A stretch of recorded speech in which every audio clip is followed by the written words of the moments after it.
नाज़रीन इकराम, मोहतरम मोहतशम काबिल एहतराम ज़ी वक़ार दोस्तों, अस्सलाम वालेकुम।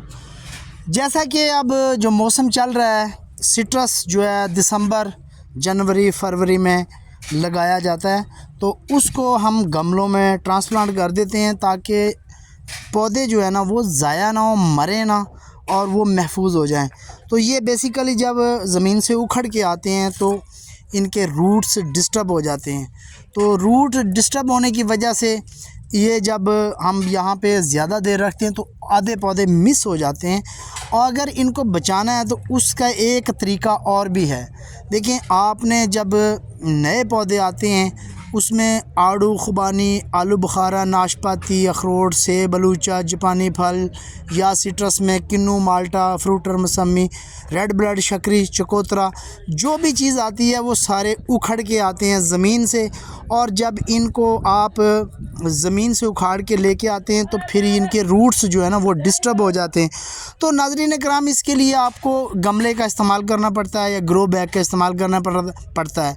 लेकिन आपको ये भी करना होगा कि जब आप इसकी सॉइल बनाते हैं ना, तो गार्डन सॉइल जो होती है इसके अंदर आपने खाद का इस्तेमाल नहीं करना।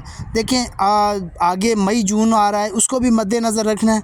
तो सिंपल मिट्टी के अंदर आप इसको ट्रांसप्लांट करें। ये देखिए, हम सारे 18 इंच गमले, 16 इंच गमले में ये पौधे ट्रांसप्लांट कर रहे हैं, लेकिन हम इसके अंदर खाद का इस्तेमाल नहीं कर रहे। अक्लमंदी भी यही है, लेकिन बाज़ लोग जो है वो खाद का इस्तेमाल करते हैं और इस तरह उनके आधे पौधे मिस हो जाते हैं या तीसरा हिस्सा पौधों का मिस हो जाता है। इससे बचने के लिए बेहतर ये है कि आप इसे सिंपल रेतली मिट्टी के अंदर ट्रांसप्लांट करें। जब आपके पौधे रूट्स बना जाएं और कॉम्प्लें पत्ते निकाल आएँ, तो फिर उसके बाद आप थोड़ी थोड़ी खाद जो है ना ऊपर लगाना शुरू कर दें। इतने ज़्यादा गर्मी के अंदर अगर गोबर खाद का इस्तेमाल करेंगे तो एक हबस बहुत ज़्यादा होगा, हीट ज़्यादा होगी, गर्मी की शिद्दत ज़्यादा होगी। इस तरह आपके पौधे जो है वो मिस हो जाएंगे। तो इन चीज़ों का आपने बहुत ख्याल रखना है।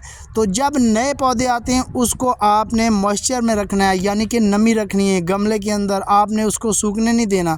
जब नए पौधे आते हैं उसको पानी ज़्यादा चाहिए होता है, क्योंकि उनके रूट्स जो है ना वो डिस्टर्ब हो जाते हैं, कटे होते हैं, तो इसलिए उसको पानी ज़्यादा चाहिए होता है। तो जब ये अपने तवाज़न बरकरार रख ले या ठीक हो जाएं या सेट हो जाएं पौधे, फिर उसके बाद उसी रूटीन से आपने पानी देना है जो मैंने पहले बताया।